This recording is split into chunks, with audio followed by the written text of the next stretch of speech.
इस अवसर पर एक ऐतिहासिक घटना पुनरावर्तित हो रही है। एक ऐतिहासिक परंपरा पुनर्जीवित भी हो रही है। अभी स्क्रीन पर आप एक सुंदर वस्तु को देख रहे हैं।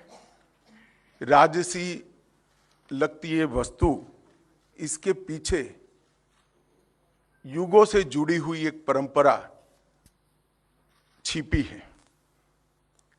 इसको तमिल में सेंगोल कहा जाता है और इस शब्द का अर्थ संपदा से संपन्न और ऐतिहासिक है।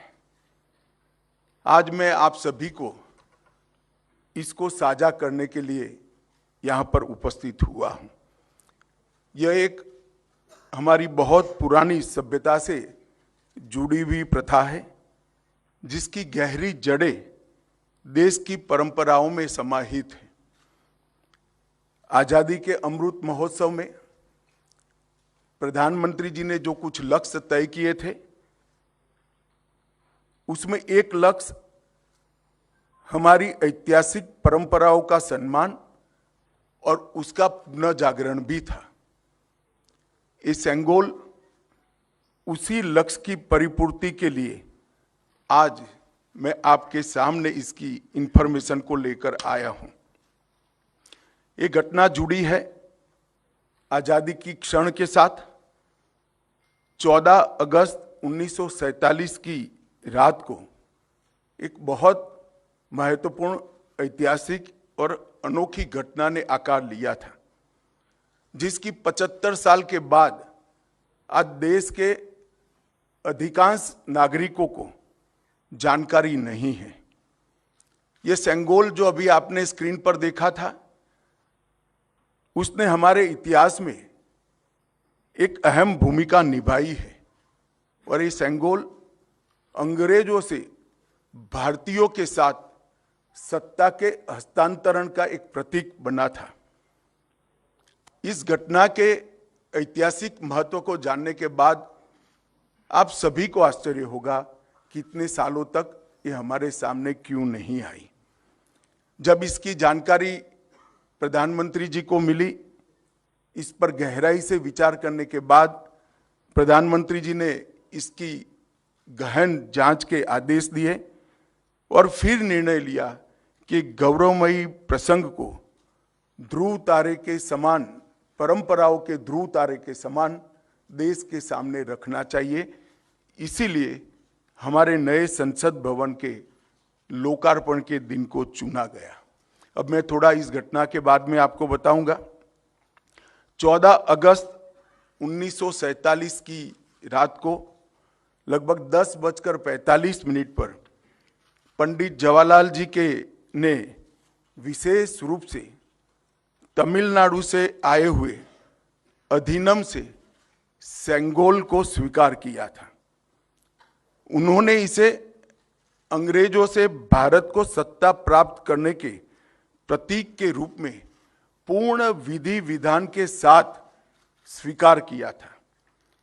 पंडित नेहरू ने 14 अगस्त की रात को अपने निवास पर कई नेताओं की उपस्थिति में सेंगोल स्वीकार कर सत्ता के हस्तांतरण की प्रक्रिया को एक प्रकार से पूरा किया था, जिनमें श्री राजेंद्र प्रसाद भी थे, जो बाद में हमारे राष्ट्रपति बने। ये घटना क्यों और कैसे हुई, हम सब जानते हैं कि सन 47 में भारत को आजादी देने का जब निर्णय हुआ, तब लॉर्ड माउंटबेटन को ये प्रक्रिया को निर्विघ्न समाप्त करने के लिए भारत के वाइसरॉय बनाकर भेजा गया। जब ये प्रक्रिया करने का समय आया, तब लॉर्ड माउंटबेटन, क्योंकि इंग्लैंड से आते थे, इनको हमारी सांस्कृतिक और पारंपरिक व्यवस्थाओं की जानकारी नहीं थी। उन्होंने पंडित जवाहरलाल नेहरू जी को ये प्रश्न किया कि ब्रिटिश से भारतीयों के हाथ में सत्ता का हस्तांतरण के प्रतीक के रूप में कौन सा विशिष्ट परंपरागत समारोह का आयोजन किया जाना चाहिए। पंडित जी भी कंफ्यूज थे। उन्होंने थोड़ा समय मांगा और कहा कि मैं साथियों से चर्चा कर आपको इसके बारे में जानकारी दूंगा।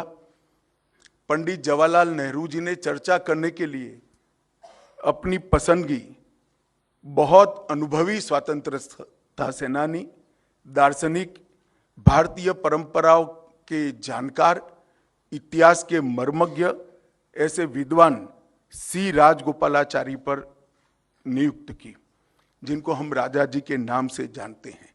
उन्होंने ये बात को राजा जी के सामने रखा। राजा जी ने अनेक पुराने ग्रंथों का अभ्यास कर, अनेक प्रक्रियाओं को स्टडी कर साम्राज्यों के समय में सत्ता के हस्तांतरण की प्रक्रिया का एक सटीक इतिहास रेखांकित कर इस सेंगोल की प्रक्रिया को चिन्हित किया और पंडित नेहरू को बताया कि हमारे यहाँ हमारी परंपरा में इस सेंगोल के माध्यम से सत्ता के हस्तांतरण की प्रक्रिया को अधिकृत किया गया है। और इस प्रकार ये प्रक्रिया तय हुई और पंडित नेहरू ने पवित्र सेंगोल को तमिलनाडु के अधिनियम से स्वीकार कर अंग्रेजों से भारतीयों के हाथ में सत्ता के हस्तांतरण को आकार दिया। वही क्षण था जब पंडित नेहरू ने सेंगोल को स्वीकार किया, जब हम जिसको स्वतंत्रता कहते हैं इसका सटीक स्तंभ था।